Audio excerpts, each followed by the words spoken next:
tanpa buku. Pernahkah kau ke toko buku, perpustakaan, atau taman bacaan? Tidakkah kau merasa istimewa ketika berada di dalamnya? Di sekelilingmu ada berbagai toko dari dunia nyata dan khayal. Tempat yang pernah kau kunjungi dan yang belum. Informasi dan cerita dari masa lalu, masa kini, dan masa depan. Semua berpadu, semua berada di dalam genggamanmu. Saat berada di antara buku, tidakkah kau merasa menjadi raja dan ratu? Ruang dan waktu seolah menyatu tanpa batas.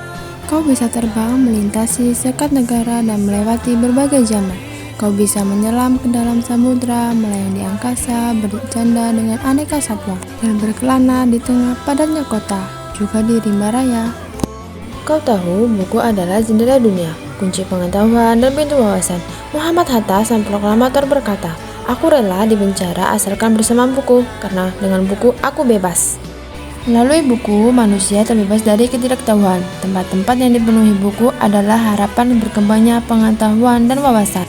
Apa jadinya jika kota tanpa buku? Pantaskah dia disebut kota?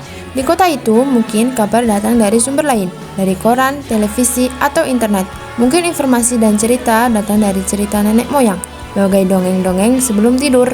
Irama warganya pun tiada beda, bangun pagi bertebaran di muka bumi untuk berbagai keperluan, untuk kembali pulang siang atau sore harinya. Setelah itu mereka berangkat tidur dan memulai lagi hari berikutnya, semua serupa.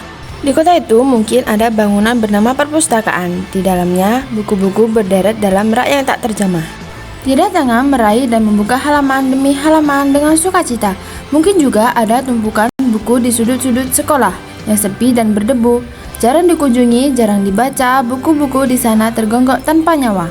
Bagaimana dengan kotamu? Mungkin kau tinggal di tengah kota yang megah, atau di gang sempit, di desa terpencil, di sisi pesisir, atau di kaki gunung. Adakah perpustakaan, taman bacaan, atau toko buku di dekat rumahmu? Jika ada, apakah tempat itu menjadi wadah berkumpulnya anak-anak dan warga? Menjadi pusat berkembangnya wawasan dan pengetahuan, atau hanya menjadi pajangan? Maukah kau menjadi orang yang menghidupkannya? Kau bisa mengunjunginya dan mengajak teman-teman membaca dan berbagi cerita di sana. Jadikan tempat itu sumber kegembiraan dan pengetahuan. Jika tempat itu belum ada, maukah kau menjadi orang yang mulai menghadirkannya? Kau bisa memulainya dari sebuah sudut di teras rumahmu. Ajak teman-temanmu memulai langkah baru. Jangan biarkan waktu berlalu tanpa buku.